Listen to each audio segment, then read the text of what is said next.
Hola a todos y bienvenidos una vez más a este tiempo de meditación y de estudio en la palabra de Dios.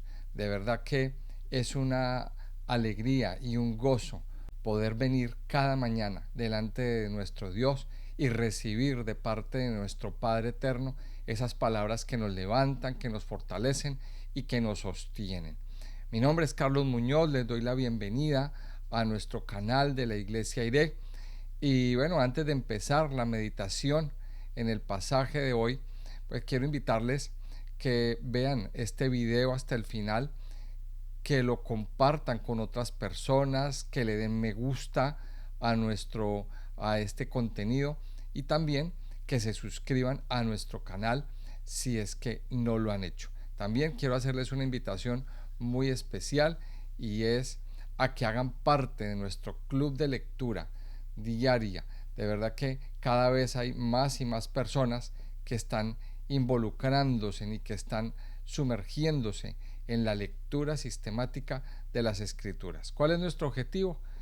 Crear una disciplina en cuanto a la lectura de la palabra de Dios, a la lectura y al estudio. Y por eso también tenemos nuestros días que leemos, hacemos lectura conjunta en vivo y en directo todos los miércoles a las 10 de la noche, hora de España, y los sábados a las 6:30 de la mañana, también hora de España. Les invito a que consulten los horarios en el determinado país donde ustedes estén.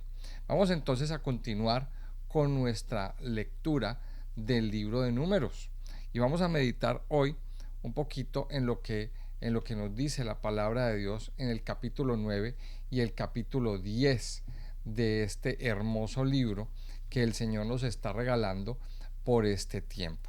Y bueno, yo quiero invitarle, antes de que continuemos la lectura, a que usted se tome un tiempo y lea estos pasajes en su Biblia. Antes le invito a que pause el video y que usted lea estos pasajes, léalos detenidamente, léalos despacio. Si tiene que repetir y volver a leer, vuelva y lea.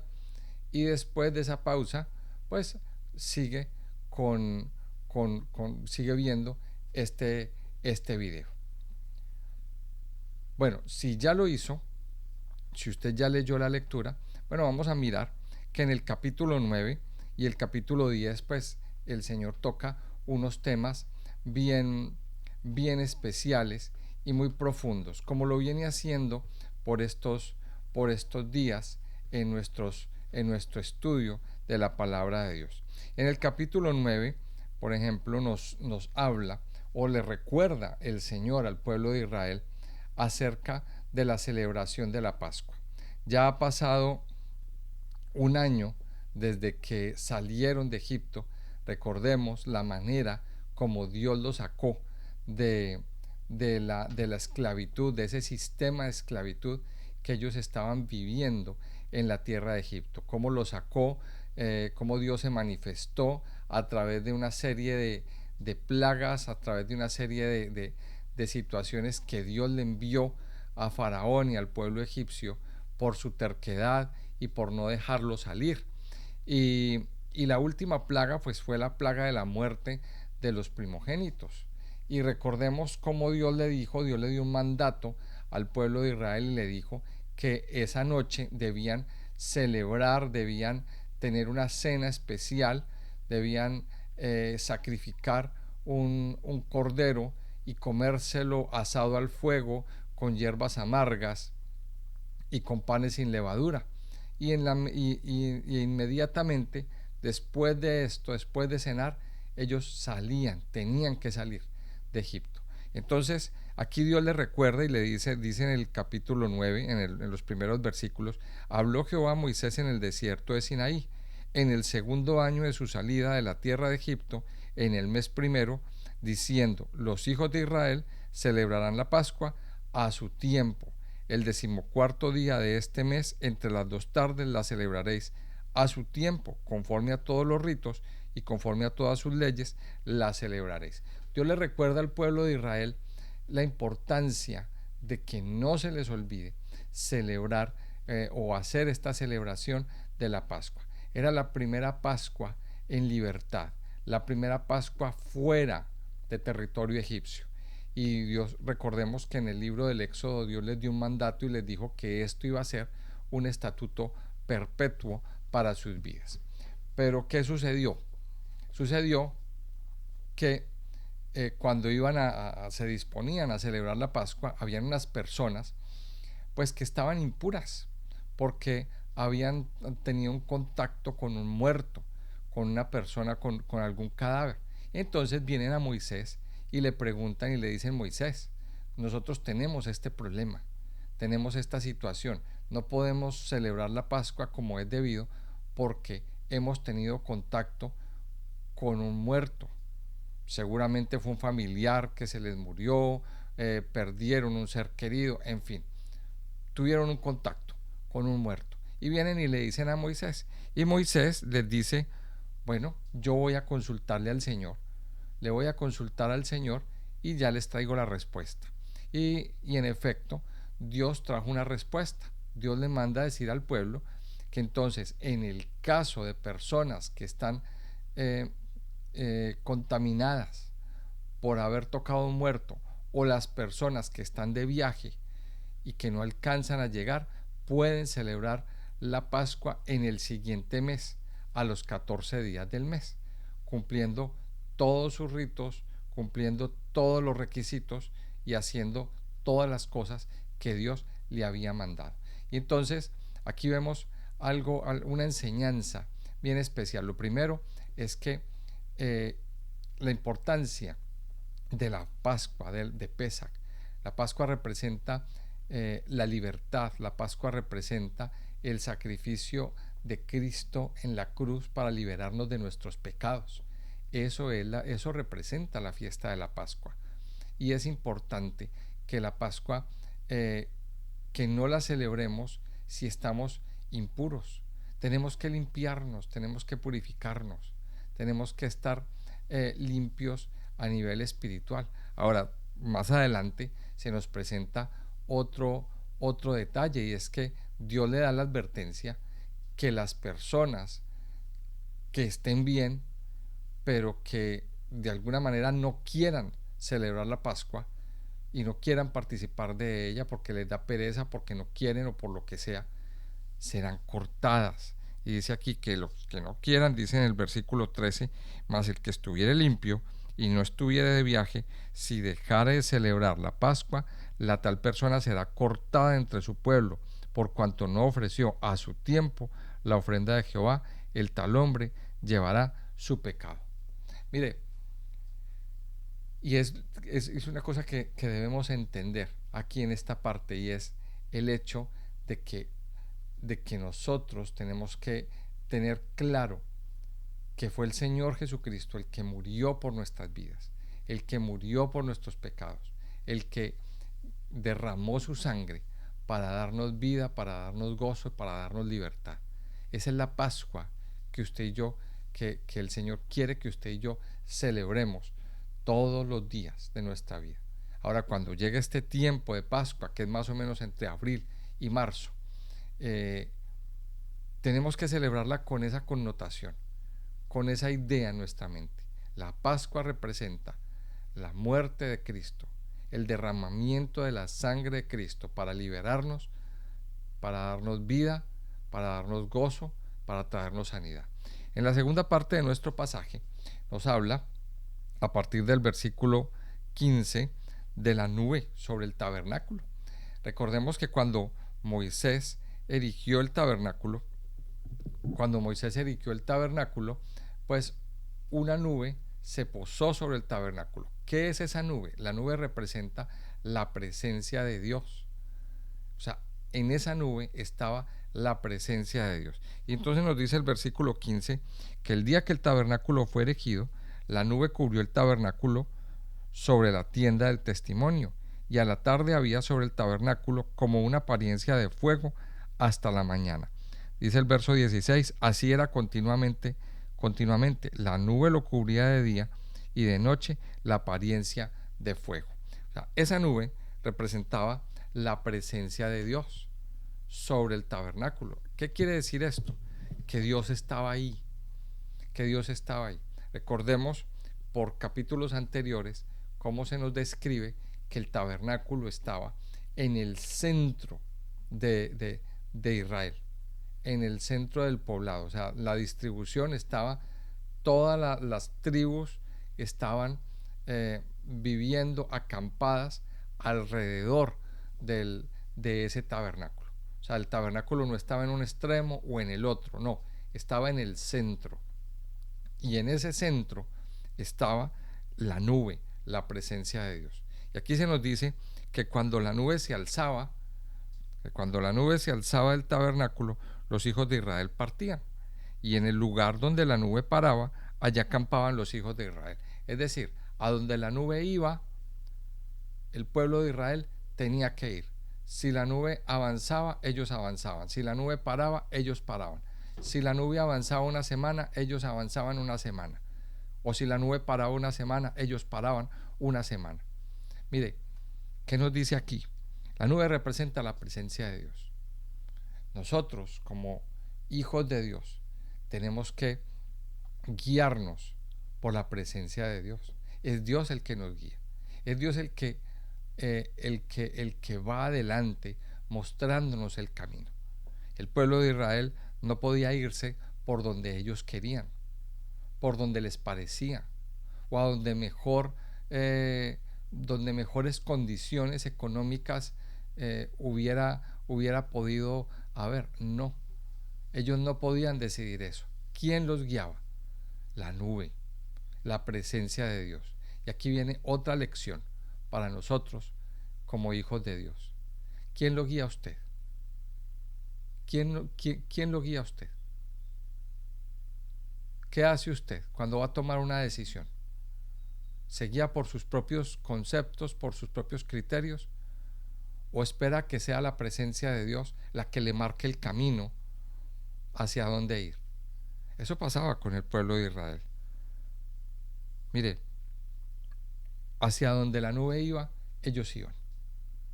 Y la nube era Dios mismo era el que les guiaba por el camino.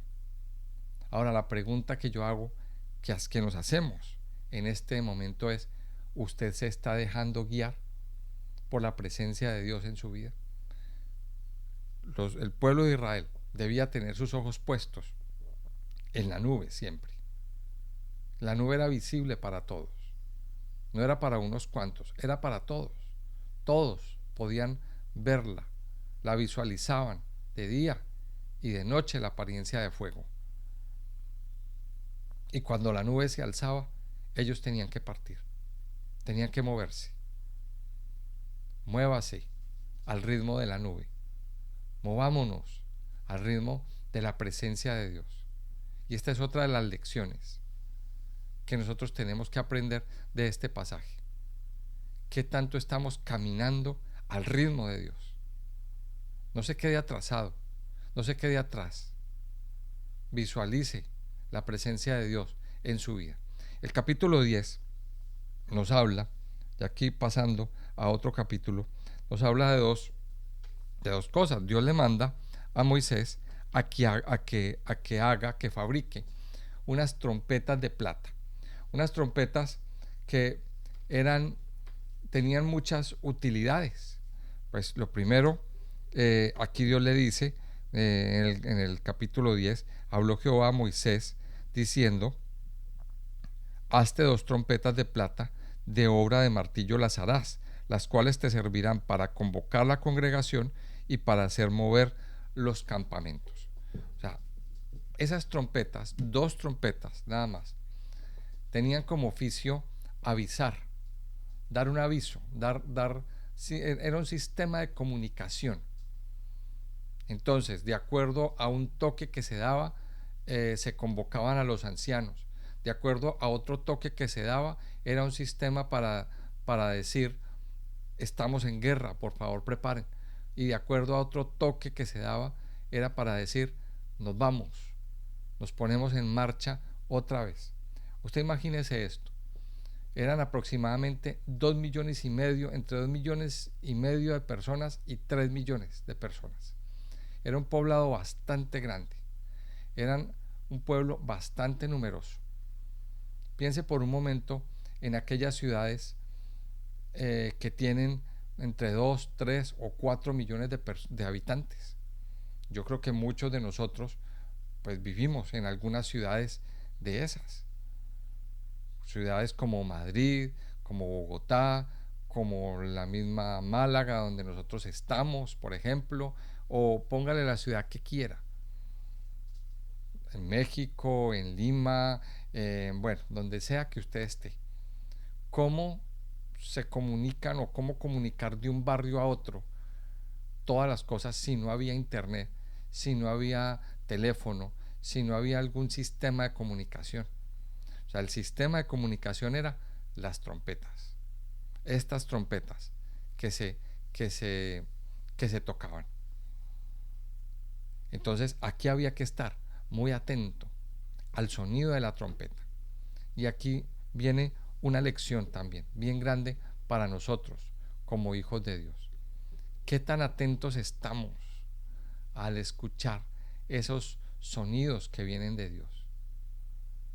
En este momento, hoy en día, hay mucha contaminación auditiva a nuestro alrededor. Es difícil diferenciar un sonido de otro. Por ejemplo, hay un sonido que es muy conocido por todos. Las sirenas de los equipos de emergencia, por ejemplo, de una ambulancia o de un coche de bomberos, por ejemplo. ¿Para qué están puestas esas sirenas? Para dar un aviso a todos los que están alrededor de que hay un equipo, de que hay un coche que está en emergencia y que necesita paso, sobre todo en la vía, en la carretera. Entonces, ese sistema, pues yo lo asemejo un poquito, las trompetas los asemejo un poquito a eso que escuchamos, que solemos escuchar. Pero ¿por qué usted y yo tenemos que estar atentos y aprender a diferenciar entre todos los sonidos? Por eso tenemos que apagar todas esas distracciones que tenemos y centrarnos en afinar nuestro oído delante de Dios. Ahora, la palabra de Dios también nos dice en el Nuevo Testamento, en Primera de Tesalonicenses, que el Señor Jesucristo, con voz de mando y con trompeta de Dios, vendrá un día y la trompeta sonará. Esa trompeta sonará. O sea, estas trompetas son como una proyección profética de las cosas que han de venir. Y una de las cosas que definitivamente no podemos pasar por alto es que el Señor vendrá al sonar la trompeta. O sea, esa trompeta la vamos a escuchar. Esa trompeta, cuando suene, el Señor nos va a convocar. Y dice la palabra de Dios que seremos arrebatados, que iremos con Él al sonar la trompeta. O sea, uno de los objetivos de las trompetas en este capítulo 10 de Números era convocar al pueblo. Cuando sonaba la trompeta de alguna manera, el pueblo era convocado o eran convocados los ancianos. O sea, era un sonido de convocatoria. Pues el Señor hará sonar la trompeta para convocarnos un día delante de Dios y la escucharemos. Nos daremos cuenta que es la trompeta del Señor. Ahora, ¿estamos preparados? ¿Estamos preparados para cuando esa trompeta suene? Mire, no podemos distraernos. No podemos estar distraídos con otros ruidos y con otras cosas.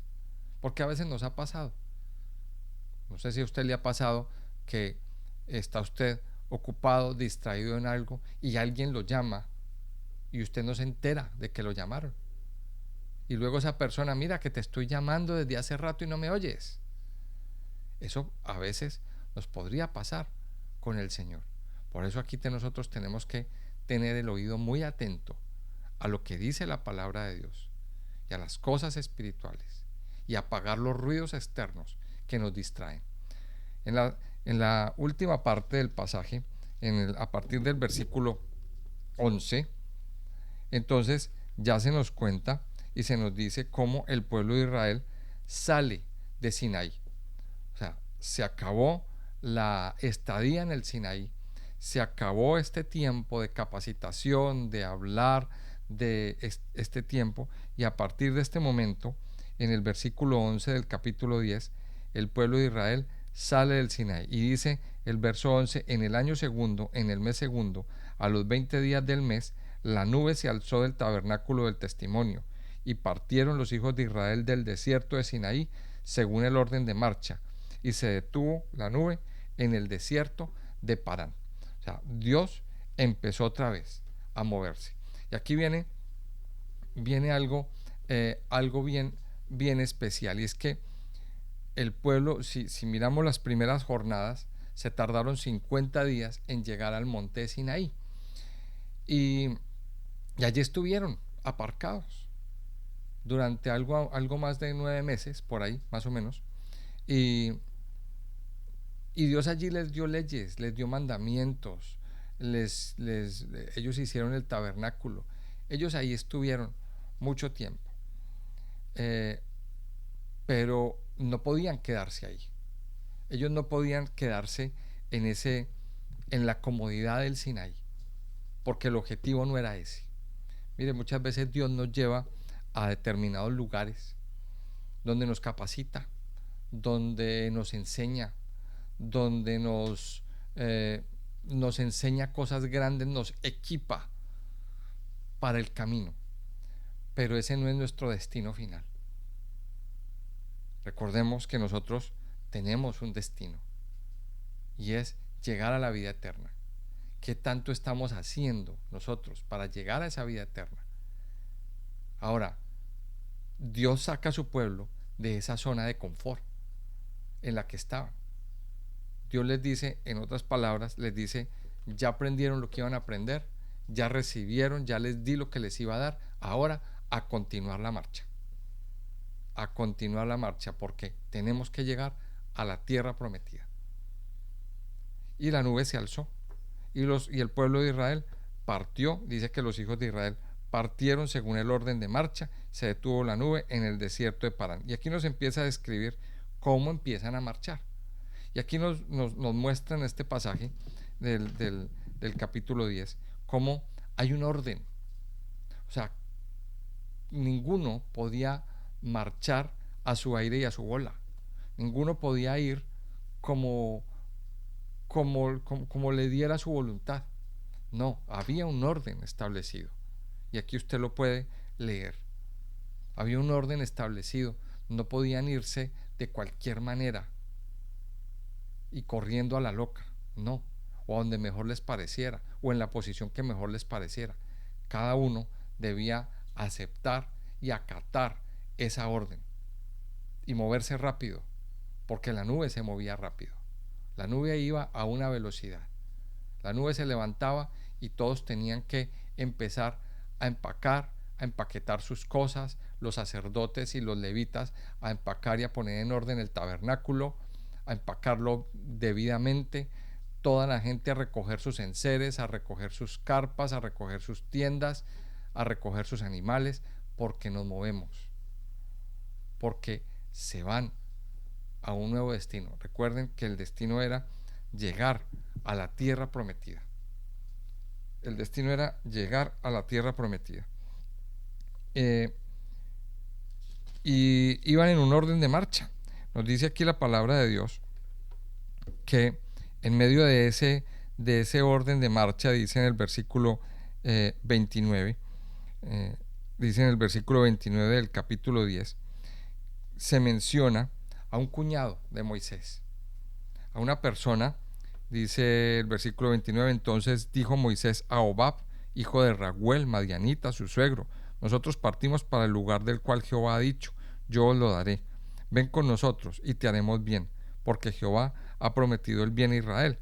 Y él respondió, yo no iré, sino que me marcharé a mi tierra y a mi parentela.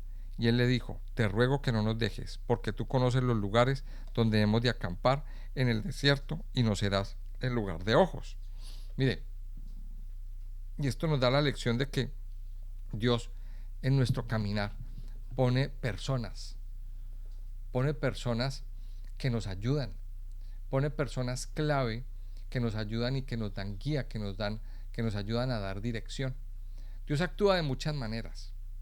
Mire, Dios actúa de maneras sobrenaturales, milagrosas, pero también actúa enviándonos, enviándonos esas personas especiales que nos ayudan, que nos dan la mano, que nos colaboran.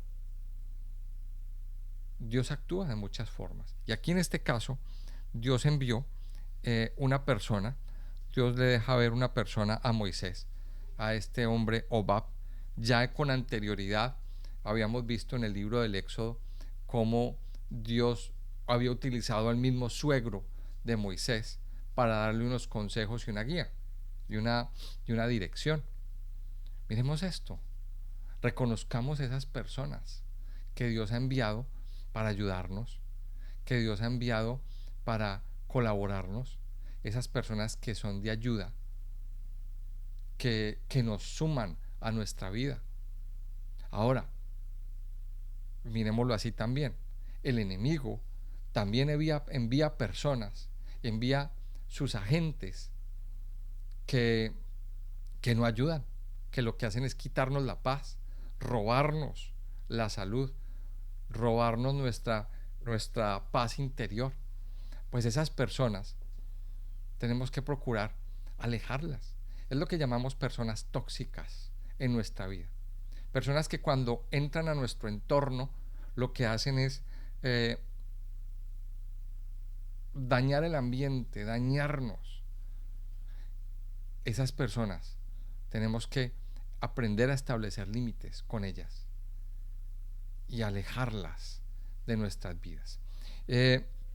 Termina el pasaje diciendo a partir del versículo 22, del 33, perdón. Así partieron del monte de Jehová camino de 3 días, y el arca del pacto de Jehová fue delante de ellos camino de 3 días, buscándoles lugar de descanso. Era Dios el que los guiaba, era Dios el que buscaba ese lugar de descanso para ellos. Y entonces dice que cuando el arca dice el versículo 34, y la nube de Jehová iba sobre ellos de día desde que salieron del campamento. Cuando el arca se movía, Moisés decía: levántate, oh Jehová, y sean dispersados tus enemigos, y huyan de tu presencia los que te aborrecen. Y cuando ella se detenía, decía: vuelve, oh Jehová, a los millares de Israel.